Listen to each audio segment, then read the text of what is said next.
So I figured for today, we're just going to jump right in with some old footage I had kicking around and see if you can beat Fallout New Vegas with finger guns. Might workshop that name a little better, but this is a mod from Hitman Animations. He makes a lot of animation mods and weapon mods and fixes up other people's weapons mods, animations and stuff for Fallout New Vegas. And this one here is actually a mod that adds a perk in if your charisma is over like 8. Well, not charisma, charisma. If your charisma is over like 8 and you have Wild Wasteland, I think, it adds it in as a perk you can take when you level up. So what we're going to do is we're just going to check a few things off the list to make this real easy to get right into. Also another neat little mod that adds in the Pip-Boy local map right on your wrist so you can see like local signifiers and markers and whatnot around you. Head up to New Vegas, hit up the Gun Runners, mark that on the map, head over to Lonesome Road. Best way to level up and get a bunch of caps quick if you ever need it. Just from the stuff inside the bunker, you can usually get enough caps to enter the strip, so I usually always hit up Lonesome Road as soon as I can when starting up a new game. I'm just going to jump into the finger gun itself. The way it works is charisma and I think speech add to what the weapon is. And as you can see, it's literally just a finger gun. Some reload animations and whatnot there. Sounds like a BB gun. Doesn't really do much damage or anything like that. Which we could change that later with proper know-how and understanding of the game. And yeah, the ammunition restocks itself because it's like your charisma, right? And I think your speech also comes into play with it, which is pretty cool at the end of it. And yeah, one thing I don't like, is that with the way the ammunition recharges, as soon as you reload, you've pretty much already like foregone one shot of ammunition, so there's always like one left over. I think you can like top off once you reload. It's weird. It's weird. And sentry bots, not really the easiest pushovers in the game. But you can see it's doing okay damage against it right here. There we go. Nice and simple. I run around, I collect some more stuff so I can come over here. Well, take it to the requisitions in Lonesome Road. If you don't know, requisitions has an unlimited amount of money. The little weird kiosk things on the wall has unlimited money. You just got to back out and then jump back in, and you can keep selling to it no matter what. So we're going to forego our charisma and instead use just some 10mm. Right? If you don't know how this works, if you have a controller, you plug it in, you can force hotkey ammunition when you're not supposed to. Instead of using the D-pad, use the joystick. When you have a weapon selected and you're in the favorites menu, instead of using the D-pad to go over to ammunition, you use the stick to go over to ammunition. You can then hotkey your ammunition to whatever you want it to be. And that goes for any type of ammunition. There are some caveats to that. One of which is unique projectile animation is usually fine. I say animation. Unique projectiles is usually fine. It's just some, air quotes, unique projectiles are bound to the weapon and not to the ammunition. So, right here. Explosive ammunition for the anti-material rifle. Right? It changes how the weapon works, so you get a different effect ammunition-wise. If it's just an inbuilt of the weapon, such as flamethrower, you're not getting that flame effect with flamethrower's ammunition. So, especially ammunition that's just a modifier to the weapon too. So, you're not getting, special overcharged shots or anything from energy weapons with this. Although you can sub in normal ammunition types, usually, since ballistics use different projectiles for the most part. The nail gun is one of the ones that has a unique projectile that also does other things. Ammo does other things. Crippling limbs, more often.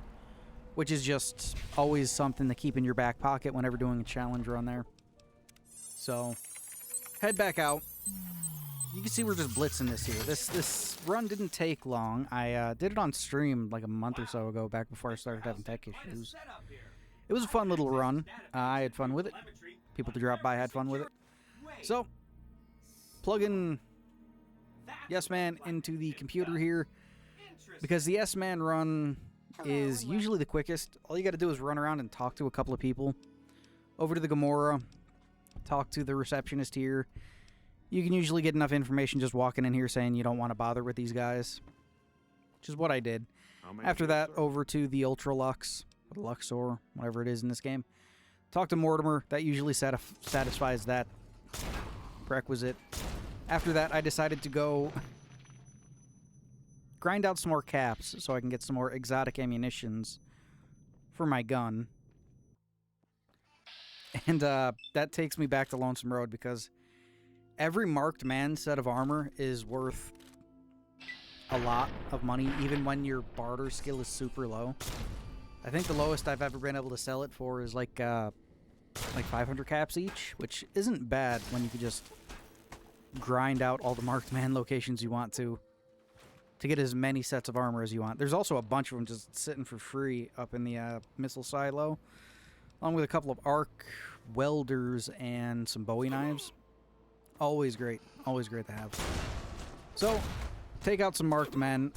They're fairly beefy because, again, this is supposed to be like before the end of the game, after you've completed everything else. You go and you do the do Lonesome Road. It's a good shot right there. Nice, good shot. Head back to the gun runners, trade some more weapons and ammunition and whatnot, buy some more stuff from them, which accounts for just weapons and ammo that we can, you know, hotkey. Got our explosive ammunition here. You have to have the weapon equipped when you first hotkey stuff, which is why it's equipped here. Disconnect my controller because I play on mouse and keyboard, and here we go. We're good to go, especially with, you see me quick saving there for a reason. Especially with the new ammunition we got going on here. Yeah. Mini nukes. Yeah, we can shoot mini nukes from our fingertips for the most part. Most mini nuke ammunition is unique projectiles that are not bound to the weapon itself, like tiny tots. You're supposed to shoot a bunch of them in a spread, but the finger guns have no spread, so it doesn't do that. And the sound is atrocious of these things. But yeah, you get all the tiny tots mini nukes hitting the same place all at once. It's fairly overpowered for a weapon there. So with new ordnance in hand, as you will, we run around and clean up all the loose ends. I know where you live, talk to the boomers, talk to the Brotherhood, fuck off afterward. Then all we have to do is head on over and talk to the Great Khans. I was debating on whether or not to start shooting off mini nukes inside the Brotherhood's base. I decided against it and just decided, okay, well, we're going to leave at that point. Head on over to the Great Khans. Start thinking the same thing here. Maybe I'll head inside and start just let fly with a mini nuke or two. I decided against it because I was running low on time during the stream there. After that, it's just basic cleanup since I'm not going to the fort or anything like that. Head over to the Dorito substation, plug in the chip. Head back to Yes Man after that. And it's the beginning of the end, really, of the game. Which is amazing. And then all we have to do is cross the Hoover Dam. Didn't take out the cons, so they're still running around. We're not here to really help anyone, so just run past them. And that's about it for the dam run. Although, one notable thing inside here is that I really, really wanted to be able to use a nuke to take out these guys. I just never picked up any, like, normal mini nukes, because I didn't know if they would work or not, since they're the baseline ammunition for the Fat Man. I didn't know if they would have their own unique projectile. So I'm trying to use a what is it, high yield or bulk, I think it is, mini nuke here. And not having a good time with it, so I figure just, you know, try it this way. Because why not? A wall will take the blast of a mini nuke. pick up some new armor that's gonna be the armor I use for the rest of the run here, and head on over into the camp. Now, one of these days I really need to make a small video on how far away Leggett Lanius' camp actually is from the Hoover Dam, because the way the game makes it seem is that you just go through the gate and you're here, right? There's a very long wind up through like cliffs and shit to get to Lanius' camp. And yeah, that's about it. We have mini nukes in hand. I fucking missed my first one and have to talk to Lanius for a bit here. Missed the second one too. Third one doesn't really do much. But yeah, no, it's easy enough to take Lanius out with mini nukes and whatnot. Tiny Tots ones, you hit him once, you hit him twice, he's dead at that point. Like that. And I just take him out a few more times. It's what I usually do at the end of every run, especially if a run has multiple weapons and whatnot. I'll sit down and I'll take out Lanius using almost each weapon I can, dependent on how many weapons I need and or have. So if you want a more tactile fight here, this is usually how it goes whenever you fight Lanius and his Praetorian Guard. You back away slowly while he just bum rushes you with a sword to ragdoll you around some.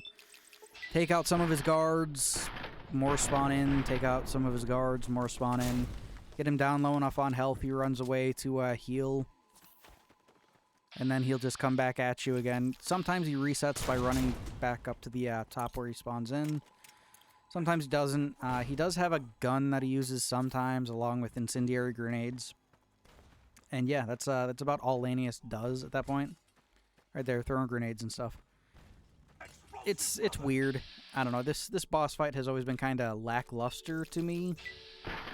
I feel like the NCR's like gauntlet to get there is more interesting, at least, because they're employing like old world tech and whatnot, which that would have been cool to see, like maybe a bit of the hypocrisy of the Legion using some more advanced and sophisticated technology to keep Caesar and Caesar's right hand safe, right? I don't know. But yeah, no, that's about how it ends here. Back away slowly, shoot. Back away slowly, shoot. Incendiary ammo doesn't really do much when you use it, which is why I'm not using it. Armor piercing may have had its place to help deal with Lanius. Maybe. Wasn't really thinking about that. Was having too much fun hanging out with people. And, yeah, trying to decide what ammunition to use here. I think I have nails on tap, 10mm ammunition, and some, I don't think I was using red glare rockets because I couldn't get my hands on enough of them. But yeah, that's it. It's just back away slowly, let fly with a nuke, call it a day. And then, of course, you know, after I kill him the last time there, gotta see how it goes with General Oliver and the Black Desert Rangers, which are already part of the NCR Rangers and whatnot. Anyway, that's Fallout New Vegas beaten with finger guns. Thanks for watching. Hope you guys enjoyed the video. Make sure to comment, because that's all YouTube really cares about anymore. So, yeah, no, thanks for hanging out. Thanks for just putting up with all this. And I will see you guys in the next one.